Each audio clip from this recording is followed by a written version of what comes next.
One of my viewers recently made the outlandish claim that every table saw made before about 20 years ago should be melted down and turned to scrap. Maybe he's right. I've taken apart 3 old Craftsman table saws down to their bare parts. We're going to restore one today. I'm going to show you the 10 things that you need to do to bring them up to modern standards, and a couple of things you can't do anything about. Should they be destroyed, restored? The answer is probably not as simple as you think. So here's what he's getting at. In 2008, the UL safety standards were updated to say that every new table saw needed to include an integrated riving knife. It needs to attach to the carriage right about here, and while there is a screw point, you'd need multiple points of attachment, and the carriage doesn't move right to carry it. We're going to address that problem, but there are a few things we need to talk about first. Now, we have 10 things that we need to get through. I'm going to rate each of them on a scale of 1 to 5 shoes based on how bad they're going to kick you in the butt. And the first one is rust. I'm going to rate this at least 2 kicks in the butt and possibly as much as 5+. It just depends on the state of the saw. So this is basically the end product we're looking for. You can see that there are deep grooves in this, scratches I'll never get rid of, and some stains that just won't come out. But the point is, if I close my eyes, I almost think it's new.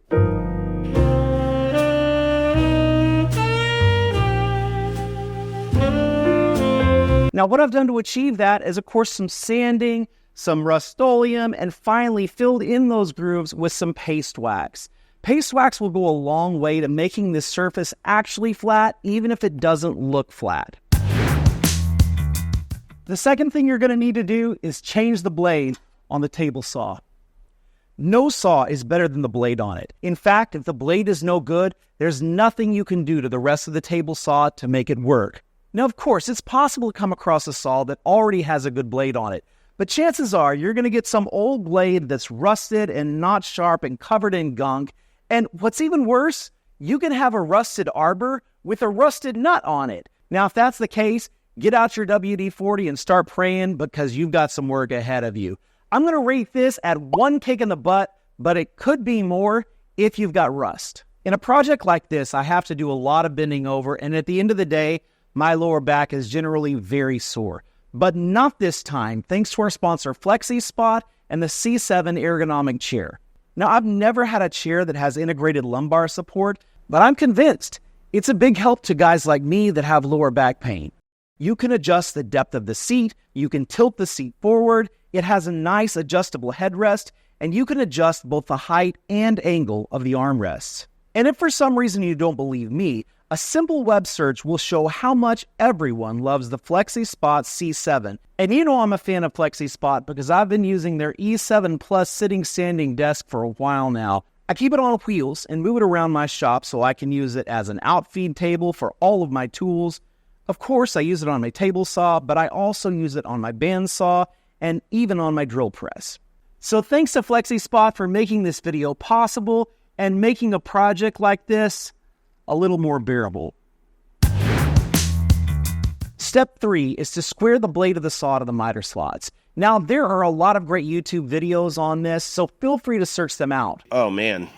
You're going to have to get down on the ground and up underneath the saw. Then you're going to have to loosen the bolts that attach the trunnions and just scoot things around until you think you've got it right. Then check it, go back and do it again, and keep at it until it's there. I'm going to give this 5 kicks in the butt because it's a real butt kicker. Now, you could have a saw that already has the blade aligned, but are you really that lucky? Well, I'm glad that's done. Step 4 is to level the wings, and this one is pretty easy. Now, you may come across a saw that doesn't have wings, and if that's the case, you can build it into a big saw table to take the place of those wings. But assuming you've got them, you just want to check and make sure they're level. This is really simple. All you have to do is loosen some bolts, tighten them again, and get a straight edge. Go over it and make sure that it's right where you want it. Now, it's okay if it's a little tiny bit lower than the table. Better to not have it higher. And it's possible that, like me, you could have one wing that's bowed. This is lower than the table here, and a little tiny bit higher here. But it's so slight that I can only tell by feeling and not by looking at it. I don't know if you can even see that. It's just barely raised above. I've never seen a board so straight that would be a problem. If you have, I want to know where you buy your lumber. Step 5 is to get the motor as close as you can to the saw. Now, your mileage may vary on this, but in my experience and in the experience of the people that I've talked to, the closer the motor is to the saw, the less the saw shakes. And we want to eliminate shaking as much as possible. So I'm going to give this one kick in the butt because it's pretty easy. You just have to loosen a few bolts and scoot it around. However, if you do that, you're going to have to go to step 6. And if you're wondering about this flash lathe that I'm using, it's the Woobin X3. This flips around and they call it the Owl for obvious reasons. But with the magnetic base on here and the clip that you know is going to come in useful on hunting trips, I just love it. This charging case, this little cord that doubles as a wrist strap, they thought of everything. So there's a link in the description if you're interested. Step 6, get a new drive belt. Now, if you didn't move your motor, you may not have to do this. Maybe your drive belt's in good shape, but if you did move it, then you're definitely going to need to get one that's the right size. Now, if you want to dial it in precisely, you're probably going to want a V-Ling belt, and they do have their advantages, but it really doesn't matter much if you have a V-Ling belt or a traditional belt. They're all going to work as long as it's close to the right size. And of course, some of the old saws you're going to come across aren't belt drive at all. They may have a direct drive. They may even have a cable drive. It's something that Craftsman tried for a while and it didn't work out very well. If you've got one, do your best with it, but it may be a cause of frustration. Now, there are some people that like to argue for the merits of direct drive over belt drive, and that's fine. They can have their opinion, and I'm not going to argue with them here, but I will say that back in the day, the belt drives were more expensive saws. They came with better features, and they're generally just better saws than the direct drive saws. So if you find a direct drive, unless you have some really good reason to get it, skip it. Find a belt drive and get that one instead.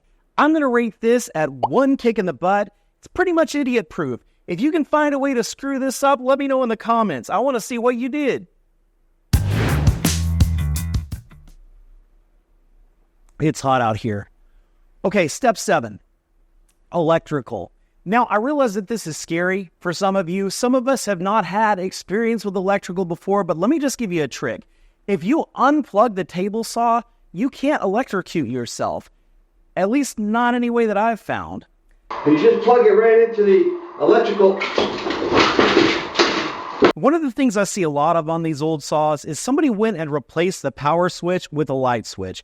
And I get it. That's what was available at the hardware store. But now we have Amazon. I'm going to give this 3 kicks in the butt because I know for some people it's hard. For some people it's going to be easy. It just depends on your experience level. But it's really just getting wire, tightening screws, and loosening them, and it is worth your time. Let's say that you're working on top of the table saw, and there's a board that's touching the blade, and your hand is touching the board. Saw's not on. You're fine, right? But then your knee hits that light switch, and all of a sudden, you have a life-changing moment. You cut your fingers off, and now you've got to tell embarrassing stories at parties, and people will think you're an idiot, which, honestly, maybe you were, because you didn't go on Amazon and spend a couple dollars on a power switch. That's what they're for, and it's not hard to hook them up. Listen, if I can do it, so can you. Step 8, we're going to make zero clearance inserts with splitters. Now, here's where we're going to address the problem of not having a riving knife. We're going to get these things and put them aside. We may need them at some point, but we're not going to use them much anymore. Now, the reason we have riving knives is that if wood gets jammed into the backside of the blade, it throws it. It can throw it hard enough to go through a wall. If it hits you, it's likely to injure you. And I suppose the worst thing that could happen is if your hand is touching that wood, it could drag it right into the blade. It's easier than you think, and it, again, is a life-changing injury.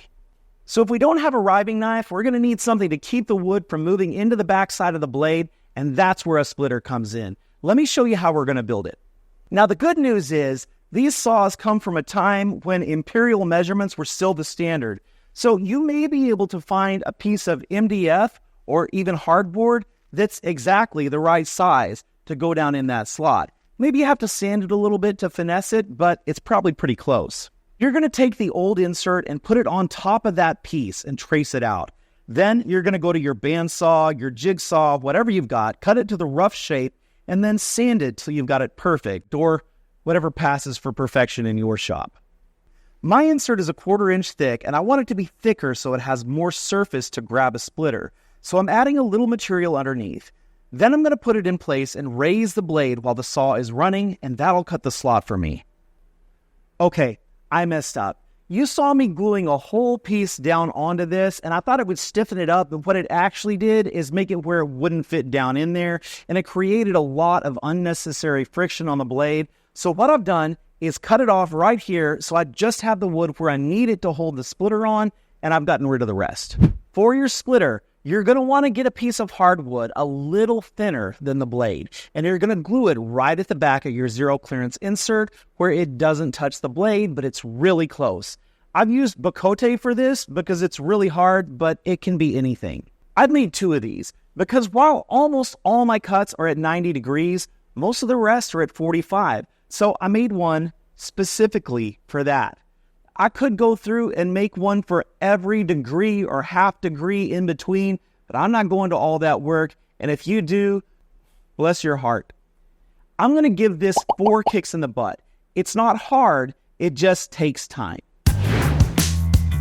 Step 9 is address the fence. Now, everyone is going to tell you you need to replace the fence on these because they're junk. And there are some great aftermarket options, but I'm going to ruffle some feathers and say you may not need to. You need to understand how your fence works, and they're not all the same. The best saws today generally come with a rack and pinion fence or a 1-point fence, commonly a Biesenmeyer fence. Biesenmeyer. I have a single point connection fence here on my bandsaw.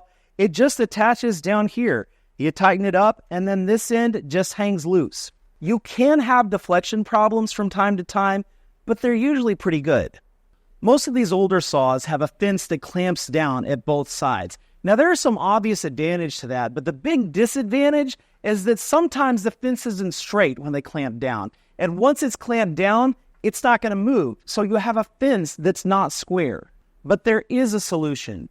If you want a 2-point fence to work correctly, you need to find the reference surfaces for clamping straight before you activate the clamping mechanism. Push the reference surfaces together before you clamp it down.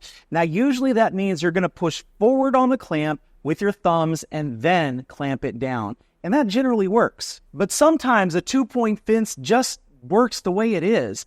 This one is an example of this. Every time I clamp it down, it pulls itself straight before it clamps. I don't know why it works this way, it just does. So I'm not going to replace it. You will probably have to align your fence with the miter slots. This has a couple of bolts on the top that you loosen, you set it in place, and then you tighten it down again. What this fence doesn't have is a way to align it vertically. It's a little off. I have a solution for it, but it's going to be in the next video that I will link at the end of this one. So addressing the fence, let's say a minimum of 2 kicks in the butt. It could be more if you replace the whole fence system.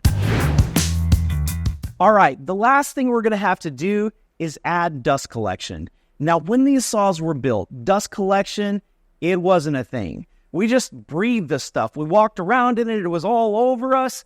Some of us got cancer, but hopefully that doesn't happen to us now because we're going to add dust collection to our saws. So the first thing you're going to have to do if you're going to add dust collection is enclose the saw. Now you can do this any way you want. I'm using hardboard because it's about $12 a sheet right now and plywood is more than I can afford. But the only real hard part is enclosing the back of the saw because that's where all the fiddly bits are, like the motor and the belt. So I got a piece and cut it roughly to the shape that I wanted it, and I put it on the back with magnets because I'll want to take that off anytime I need to adjust the saw to make cuts at an angle. I could make it so it could adjust with the angle of the saw, but honestly, that's more work than I want to do right now. And the holes would be bigger. It wouldn't be as good. That's why. It's not because I'm lazy. I've enclosed a small shop vac inside the saw and wired it to a switch on the outside that I can use for easy overhead dust collection. And I know you're curious about that, but first, let's answer the question at hand. Are these table saws trash? Should they all be melted down, or do they have some value? Well, I asked that question on the free tier of my Patreon page, and if you want to see the results, you can go over there. But one commenter said something interesting. He said yes to both. They do have value, but a lot of them really should be melted down. Now, I think that's interesting because it really depends on how much work you're willing to put into them. A saw like this, I really think it's trash. There's not much you can do with it. It's never going to be as safe as it needs to be. But something like this one, where you can add a zero clearance insert, where you can do some work on it, yeah, I think it can be as good as a $1,000 saw if you're willing to put the time into it. Now, the next thing I'm going to do is take this saw to the next level, and I'm going to make it so safe that I'm going to bring out my 11-year-old daughter and have her make her first cut on the table saw. You may think 11 years old is too young, but I bet by the time we get there, you're going to agree with me at least that it wasn't a horrible idea. It's a big claim. If you want to see it, click on this right here. This is the video where I do it. If it's not there yet, it should be up very soon, and I'll see you over there.